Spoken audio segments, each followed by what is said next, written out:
Yan, inay. Dito ako sa aking bukid. Ang bukid ni Abraham. Wow. Yan, may mga natanim naman siya, inay. Minsan, after na drive, dito siya sa bukid nagpapahangin-hangin.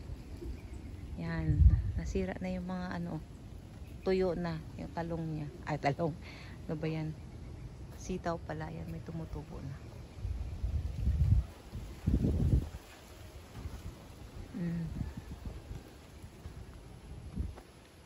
Naman yun, oh. Yan. Maraming nabunga, oh. Kanyang sitaw. Harvest ko lang araw-araw. Naku, ang dami talaga. Ay, sorry naman. Ayan siya. Kasama yung aso. Ayan, ang dami, oh.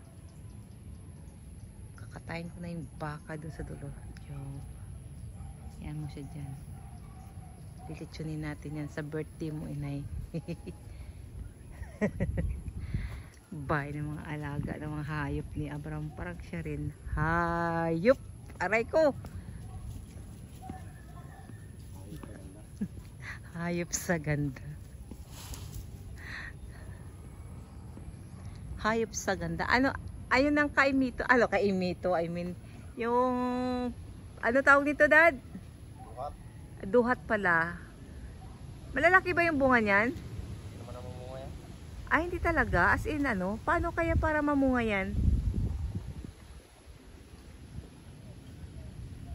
Duhat. Puno ng duhat. Ayan. Sa ilalim.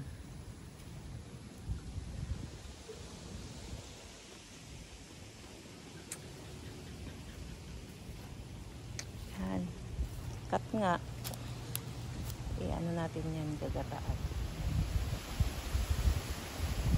Mahangin dito sa bukid ni Abraham. Ayan, oh. Ang haba.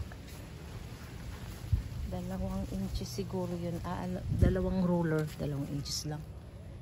Ayan, isang ruler. Mga 24 inches. Sabi, ganun. Ganun kahaba yung ganun kahaba ang sitaw ni Abraham. Meron pa dito eh. Mas mahaba pa dyan. Saan na ba yun? Yan ang baybahay ng kanyang mga mga taniman niya, ma'am. Ang katanim niyang ampalaya. Ito.